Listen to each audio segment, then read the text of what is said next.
안녕하세요. 향기솔입니다. 이 시간에는 요한계시록 16장 12절부터 16절까지의 말씀을 묵상하겠습니다. 여기는 여섯째 대접 심판이 나오는데요. 여섯째 대접 심판에 대한 설명은 큰 강 유브라데 강물이 말랐고 그 유브라데 강물이 마른 그 곳으로 동방의 왕들이 온다고 하는 것이며, 이 오는 동방의 왕들은 무깃도라고 되어 있는 이 곳에서 전쟁을 일으키게 되는데, 그것이 바로 아마겟돈 전쟁이라고 하는 내용이 여섯째 대접 심판에서 나오고 있습니다. 한 절 한 절 읽고 묵상하도록 하겠습니다. 16장 12절입니다. 또 여섯째가 그 대접을 큰 강 유브라데에 쏟음에 강물이 말라서 동방에서 오는 왕들의 길이 예비되더라 라고 되어 있습니다. 여섯 번째 대접의 재앙은 강물을 마르게 합니다.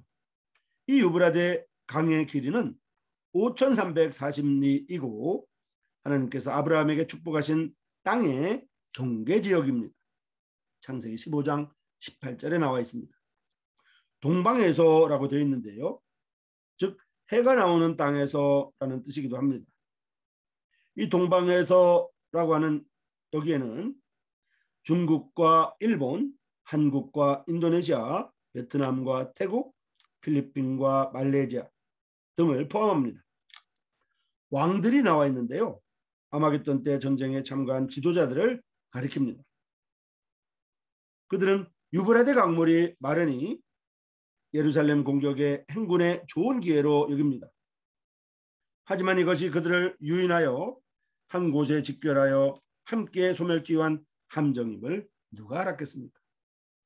큰 재앙이 임하였는데도, 큰 재앙이 임박하였는데도 알지 못하는 것은 마치 이사야의 바다 가운데 길을 내어서 그들로 일시에 엎드러져 알지 못하고 소멸하기를 꺼져가는 등불 같게 한 나 여호와가 말하노라 라고 한 하나님의 말씀과 같습니다. 이사야 성경 43장 16절과 17절에 나와 있습니다. 유브라데 강물이 이제 요한계시록 16장 12절에 의하면 강물이 말라서 길이 예비됩니다. 동방에서 오는 왕들의 길이 유브라데 강이 마른 그 지역에 예비된다는 것입니다.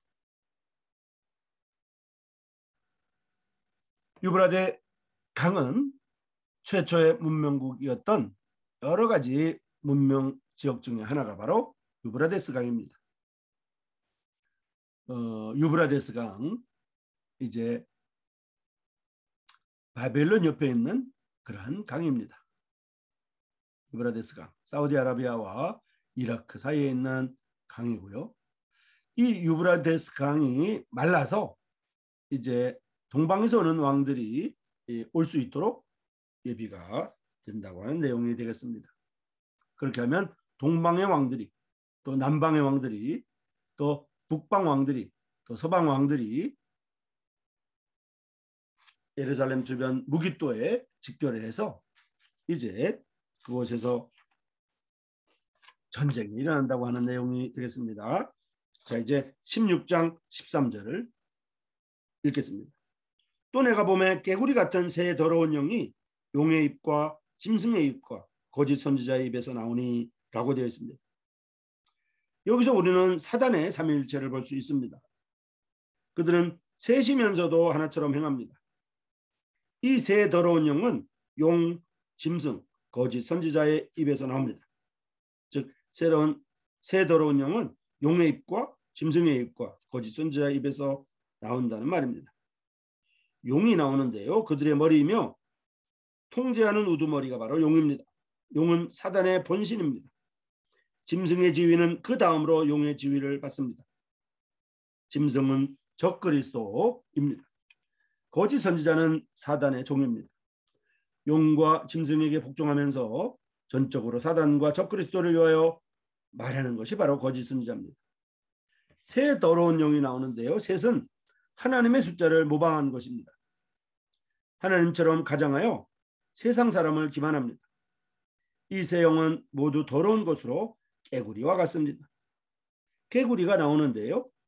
이 개구리는 더러운 것으로 어둡고 더러운 곳에서 살면서 실증을 일으키는 그런 소리를 냅니다. 하나님께서는 깨구리 재앙으로 애굽 왕 바로를 벌하셨습니다. 출애굽기 8장 1절부터 14절까지에 나옵니다. 하지만 이때도 영생의 하나님의 영은 성결함이 비둘기 같습니다. 마태복음 3장 16절에 근거합니다. 이제 16장 14절을 읽겠습니다.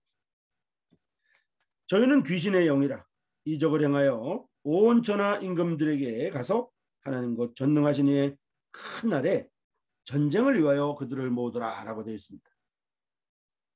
이 더러운 새 영은 본래 마귀의 영입니다.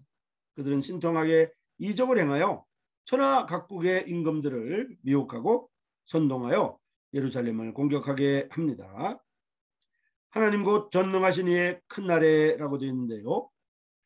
주님께서 예루살렘에서 만민을 심판하시는 날을 말합니다. 하나님께서 예루살렘을 공격하러 온 각국의 군대를 소멸하십니다. 스바냐서 1장 14절과 18절에 있고요. 요엘서 3장 2절과 11절에서 14절까지에 나옵니다. 장차 만국의 군대가 어떻게 예루살렘을 치고 하나님이 어떻게 선민을 보호하며 그들과 싸우며 또한 그들을 어떻게 소멸하는가 하는 상세한 상황은 요한계시록 19장에 나옵니다.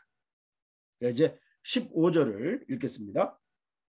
보라 내가 도적같이 오리니 누구든지 깨어 자기 옷을 지켜 벌거벗고 다니지 아니하며 자기의 부끄러움을 보이지 아니하는 자는 복이 있도다 라고 되어 있습니다. 내가 도적같이 오리니라고 되어 있는데요. 이 말씀은 교회 성도들에게 하신 말씀이 아닙니다. 데살로니가전서 5장 1절부터 5절까지에 나와 있는 교회 성도들에게 하신 말씀이 아니란 말씀입니다. 교회는 이미 하늘 위에 있습니다. 이 말씀은 대환란 중에 있는 유대인에게 한 말입니다. 그들을 잠들지 않고 깨어 하나님의 도를 지키고 하나님을 위하여 증거하여 상을 얻게 하기 위함입니다. 이제 16장 16절을 보겠습니다. 새 영이 히브리음으로 아마겟돈이라 하는 곳으로 왕들을 모으더라 라고 되어 있습니다. 이제 인류의 마지막 전쟁터가 될 무기토, 이 무기토는 요한계시록에 나오는 아마겟돈 전쟁이 일어날 곳이라고 알려져 있습니다. 인류의 마지막 전쟁이 일어난다고 성경이 말하고 있는 곳 바로 무기토가 되겠습니다. 무기토의 팻말이고요. 무기토의 모습입니다. 이 무기토에는 BC 2000년경에 만든 제단도 있고요. BC 2500년경에 만든 성전도 있습니다.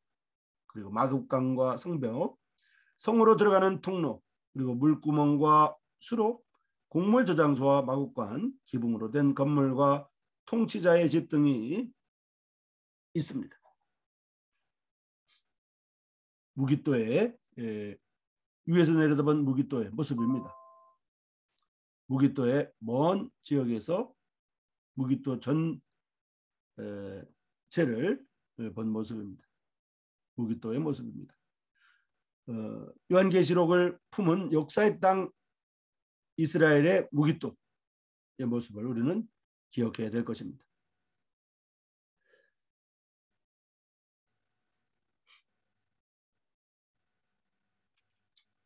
요한계시록 16장 19절에 보면 큰 성이 세 갈래로 갈라지고 만국의 성들도 무너지니 큰 성 바벨론이 하나님 앞에 기업하신 바가 되어 그의 맹렬한 분노의 잔을 받으니라고 되어 있어서 이제 뒤쪽에 계속 7번째 재앙에서도 이 무기토를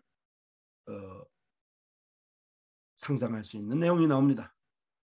아마겟돈이라고 부르는 무기토입니다. 이 무기토는 이제 국립공원으로 무기토 내셔널 파크로 지정되어서 이제 세계적인 이런 역사적인 이러한 지역으로 보존되고 있습니다. 누가 아마겟돈 전쟁에서 살아남을 것인가요?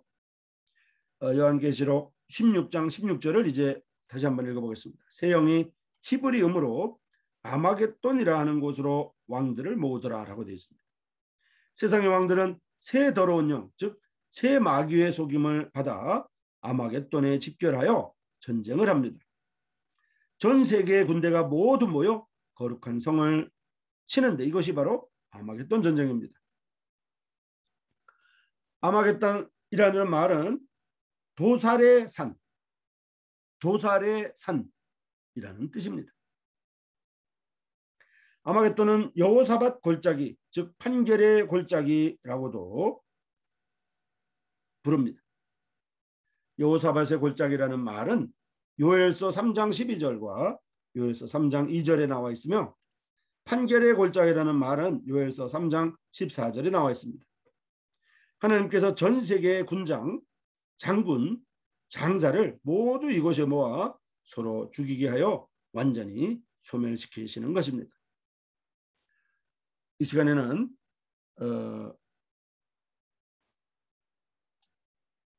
여섯 번째 대접 심판, 유브라데 강물이 말랐고 동방의 왕들이 이곳으로 집결하여 이제 아마겟돈 전쟁이 일어나고 있는 모습을 우리가 볼 수가 있습니다. 여섯 번째 대접의 모습입니다.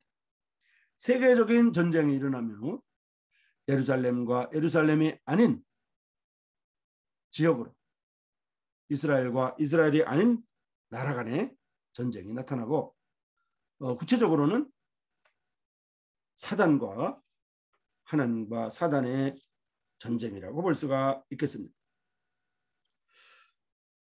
한기소리 시청자 여러분, 다음 이 시간에는 계속 일곱 번째 대접에 대해서 살펴볼 것입니다. 여러분 수고하셨습니다.